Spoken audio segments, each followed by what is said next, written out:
上一节课我们讲解了如何搜集辩论的证据，这一节课我们讲解如何表述自己的观点。表述自己的观点还有什么技巧吗？当然有，我们不能直接表述自己的观点，因为这样很容易被别人反驳。我们来举几个例子，比如我觉得我们公司的管理非常成功。这样混乱的管理你也觉得成功？看来你根本没见识过真正好的公司。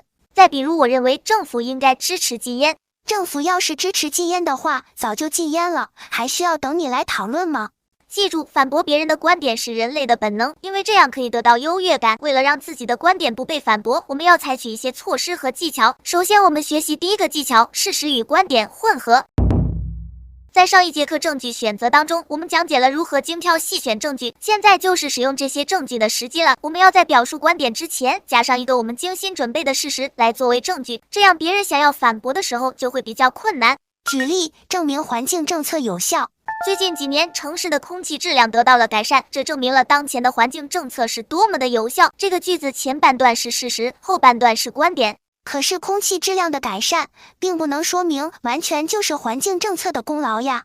是的，这个技巧的精妙之处就在于此。对于不懂得辩论技巧的人来说，他们会把反驳的焦点集中在我们提供的事实上，比如他们会提出城市的空气质量真的得到了改善吗？这个时候，我们只要把我们提前准备好的证据拿出来，比如空气质量报告，这样就可以完全让对手哑口无言了。真是狡猾的技巧。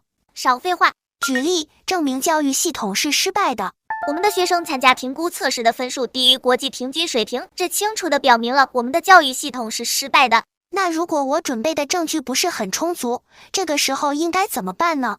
这个时候也不用担心，我们可以使用这个技巧模糊事实来源。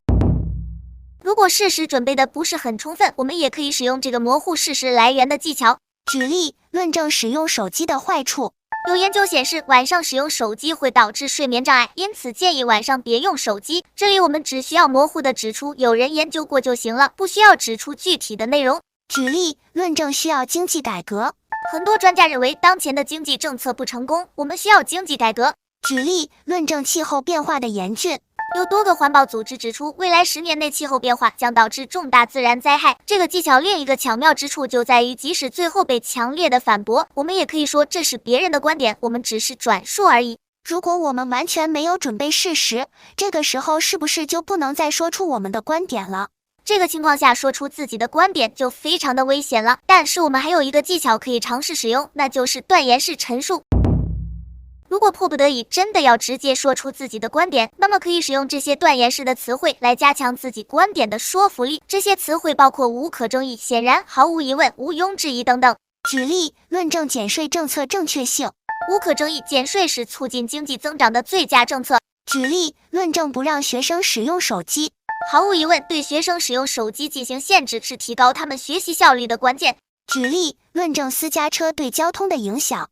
很明显，城市的交通拥堵完全是由私家车过多导致的。好了，今天课程的核心是告诉你如何抛出自己的观点。记住，事实和观点越是混淆，别人就越难以反驳，这就是事实和观点结合的精妙艺术，请大家多多研究。感谢教主大人的精彩讲解，我们下期再见。